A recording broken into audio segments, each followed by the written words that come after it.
Hello, welcome. Thank you for being here. My name is Annie and this is my book collection, and I'm so glad that you're back to watch another video. If you haven't already, you can comment, like, subscribe, all of the things. Let me start over. I am so excited because we officially have the first quarter of the year under our belts. And that means that we can do our first quarter wrap-ups. This is the first quarterly wrap-up that I've done on BookTube, which makes sense because this is like my second video. But I'm just really excited to share what my stats were. This first quarter, so from January 1st to the end of March, I have read 35 books total, 11 of which were audiobooks, and then 24 were either physical or ebook. I didn't distinguish when I was keeping track this past quarter, so they're all just lumped together for now, but I would think it was interesting next quarter to see how many ebooks versus physical books versus audiobooks. So I'm curious to see what that is. The total number of pages is 13,098 pages. So that's for all the books combined. The audiobooks were converted into pages. On top of that, I added 21 new books to my shelf, and I DNF'd, or did not finish, 7 books, which I'm very proud of.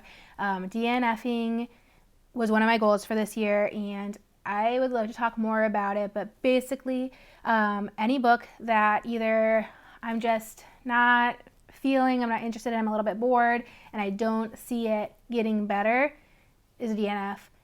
Or any book, even if I am enjoying it, that I can feel it negatively impacting my mental or emotional health, DNF, not worth it. I want to protect my mental space, and so we're just not going to read books that are making me depressed. Oh, I think it would be really interesting next quarter to keep track of how many books total I check out, because I know how many books I read from the library, but I don't know how many I checked out, because sometimes I check out books and I don't get to reading them. Or I check out books for posts on bookstagram, like if I've already read it and I'm like making a roundup of all my favorite historical fiction, then I'll check out some books from the library that I've already read. So those wouldn't count, but they are books that I checked out. But I don't know that for first quarter, but next quarter I hope to know, because I think that would be really interesting. What I do know is how many books I read, and I read 27 library books. So out of, I think I said 35 books total, 27 of them were library books, and that saved me $360.03. I feel like that's really good, although on the flip side, it's really bad because I have so many books that I've purchased, but then I don't read them because I get library holds in, and then I feel like I have to read those because they need to be returned, and it's making my TBR longer to get to. So, good thing and a bad thing. Oh, I wanted to look at my Storygraph stats. So, according to Storygraph, my top moods were emotional, mysterious, lighthearted, funny, and adventurous. So, I don't really know how they figure out the mood, but those were my top moods. My top pace was about 2/3 of my books were medium pace, and also about 2/3 of my books were medium length. So medium length is between 300 to 499 pages. I read 86% fiction and 14% nonfiction. And then this is what I think is interesting. My top genres were romance with 14 books, contemporary with 13 books, thriller with 7 books, young adult with 6 books, and mystery with 5 books. And I think it's really interesting to look at the top genres. 2 things that I think are interesting. One is that I don't know if I trust Storygraph's genre system, because when I looked at what romance books I had read, they had included The One by, I think it's John Marr, and I would not consider that a romance. It's more of a thriller to me, so I thought that was weird that it was included under romance. And then Happiness for Beginners by Catherine Center was not included under romance, which I think that might be because it's more of a women's fiction book, but I don't think women's fiction is a genre on Storygraph. So I think that I would have included it in the romance section. So I didn't double check all of the genres, but I thought that was weird under the romance section, which makes me skeptical of their genre ranking system. And my most read author so far this year, I have 3 authors who I've read 2 books from each: Emily Henry, Tracy Deonn, and Holly Jackson. So Oh, I forgot to say the other interesting thing about the genres. Okay, number 2, the other interesting thing about the genres is, this is not anything to do with Storygraph. It's something to do with me. You would think that the most genres you've read is the genre that you enjoy most. Like, that would tell you something about me and my taste as a reader. But really all it tells you is about what I've read. So I've been really trying to just sample all the genres. So I did a lot of romance reading in February, kind of, the month of love. I don't love romance. I don't hate it. I just am really picky about it. And so I think that helped me to narrow down my taste as a romance reader, although I still don't know if I could pick out what I like ahead of time, because so much of it is based on writing style. I'd love to pick apart what I like about romance. Let me know if that's a video that you would be interested in.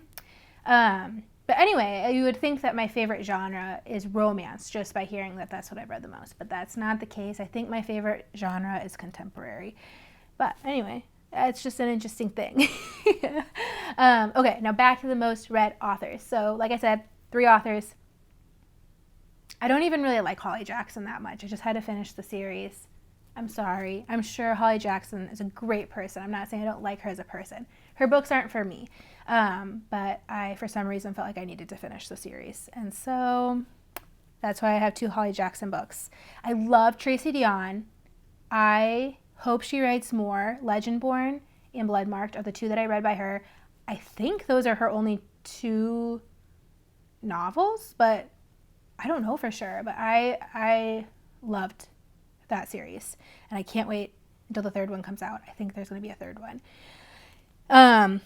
Emily Henry, I read Beach Read and Book Lovers by her this year, and I had read People We Meet on Vacation last year. I didn't really like it, but I did like Beach Read and Book Lovers. Book Lovers is my favorite. So I've heard before people say that whatever your first Emily Henry is going to be your favorite, but actually my most recent Emily Henry was my favorite. So I guess I am the exception to the rule. I read 32 different authors so far this year. So out of 35 books, that's 32 authors, which makes sense because I've only had 3 authors that I've read 2 books from. And then 22 of those were new to me authors. And then, 22 of the books were written by new to me authors. I don't know if that distinction matters. And then 13 were by repeat authors. I feel like that's a lot of new authors that I've read this year, although I kind of feel like one of my goals for 2023, this is not an official goal, but I think I actually want to read less new to me authors and more books from authors I already love, because there's so many authors who I say that I love, and I have not read that many books by them because I'm always trying to find new books. And so I'm always like the next shiny thing. But Frederick Bachman, I would love to read more Frederick Bachman. I read 2 books by him last year. 2 novels and a novella. And I want to read his entire works. Taylor Jenkins Reid, I want to finish reading all of her books. I only have 2 of her books and 1 novella left, and then I'll have read everything by her. And who else do I love that I want to read? Oh, Catherine Center. I've read 2 of her books now, and I love Catherine Center. I would say she is someone who I love the way she writes romance, but I don't even know if it's technically categorized as romance. So there's some authors that I've already read that I want to read more of their books, but I know that I'm going to be constantly reading new authors because I am just I see a book and I'm going to read it or buy it and put it on my shelf and then never read it. So that's being a mood reader. So I guess I kind of started to talk about my goals for the next quarter already. I want to continue trying to DNF. I think I've been doing a really good job. Like I said, 7 books. To me, that's a really good amount of DNFing for 1 quarter. It's hard to know when to DNF because you don't want to do it too soon and not give a book a chance, because there's been plenty of books that I've read that don't get interesting until 100 pages in. But I feel like that's kind of, unless it's impacting my emotional state and I just need to get it out of my life, I think that's going to be my goal for is this boring or not? Try to give it 100 pages and then decide. So yeah, the DNFing, and then I guess, reading more new to me authors and not new to me authors. So I guess that's just reading more books in general. And then I guess that's all. Oh, I guess probably I should read more books off my own bookshelf and not keep prioritizing library books. So I actually read the books that I buy, because the books that I buy are the books that I'm like most excited for. So I don't know why I do that. Yeah, but beyond that, I guess also in terms of tackling my TBR, I want to stop putting off the books that sound most exciting to me, because I do that a lot. For whatever reason, I'm like so excited for a book, and then I'm like, I can't read it because then it'll be over, or I'll be like, what if it doesn't live up to my expectations? So then I never read it. But I'm hoping that this is one of my goals for next quarter, to just read the book. So I think that's all. Still don't really know what to do to wrap up a video, but like I said, I'm Annie. I would love it if you stuck around and watched more videos. I just hope to keep talking about books, making more friends. I hope that you're having a great day, and I hope to see you again soon. Bye.